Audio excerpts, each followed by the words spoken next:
সোনামা জোর করে ওর পাপাকে ব্রাশ করে দিচ্ছে। Hello guys, welcome back to our channel. তোমরা সবাই কেমন আছো? আশা করি সবাই খুব ভালো আছো। আমিও খুব ভালো আছি। স্ন্যাসিস ঝুম্পা ব্লগে তোমাদের সবাইকে জানাই অসংখ্য অসংখ্য ধন্যবাদ, আর ছোটদের জানাই অসংখ্য অসংখ্য ভালোবাসা।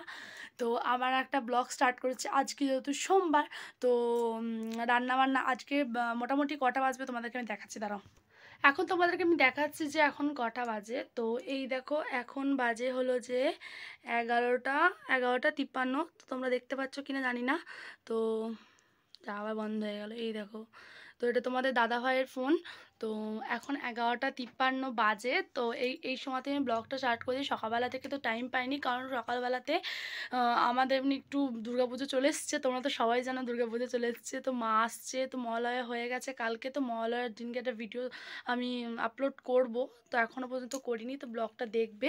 তো তোমাদের দাদাভাই কালকে মহালয়া ছিল বলে ছুটি পেয়েছিল, সেজন্য এসেছিলো। তো আজকে চলে যাবে, মানে একদিনেরই ছুটি পেয়েছিল, এসেছিলো।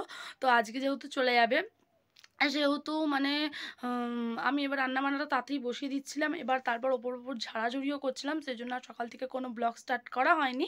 তো এখন আমি ব্লগটা স্টার্ট করছি। তো ব্লগটা ভালো লাগলে লাইক কমেন্ট শেয়ার করতে, ব্লগটা একদম স্কিপ করবে না, ফুল দেখতে থাকো, তোমাদের ভালোই লাগবে আশা করি।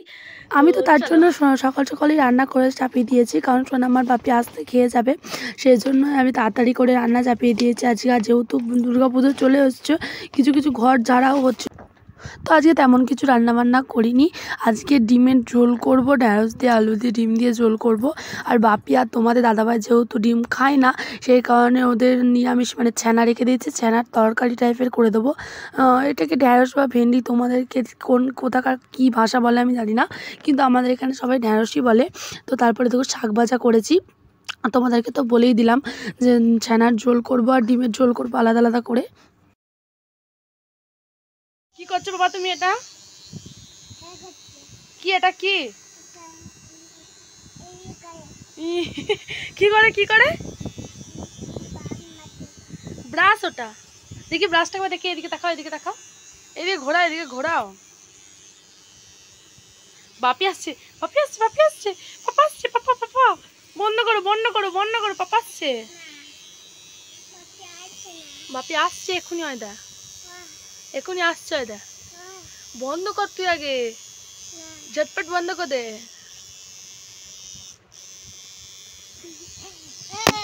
আবার মার খাবি? শোনো মা, ভাত খাওয়া গেছে তো, একটা ঘুম দিতে হবে তো নাকি? শোনাই, একটা ঘুম দিতে হবে তো নাকি?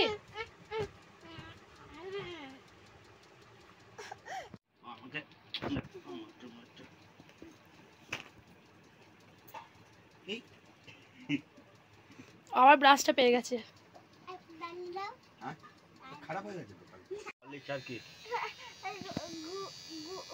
ক্যাডবেরি বলো।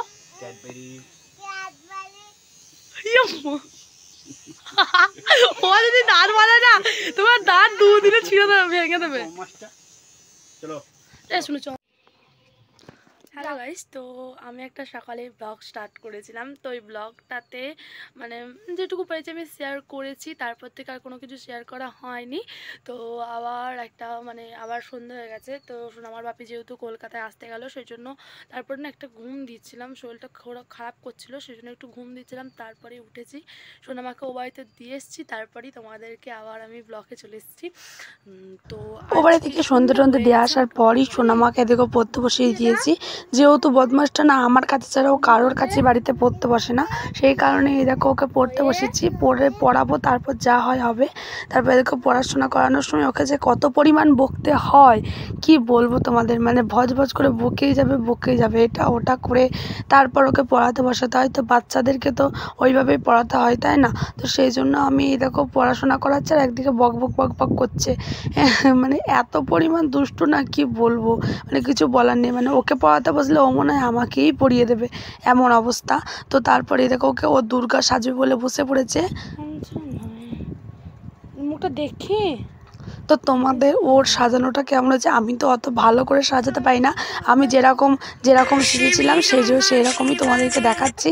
তো আমি তো অত ভালো করে মানে প্রফেশনালভাবে অত সাজাতে পারি না। সো ও কান্নাকাটি করছিল সবার ভিডিও দেখে, সেই জন্যই আমি ওকে সাজিয়ে দিয়েছিলাম।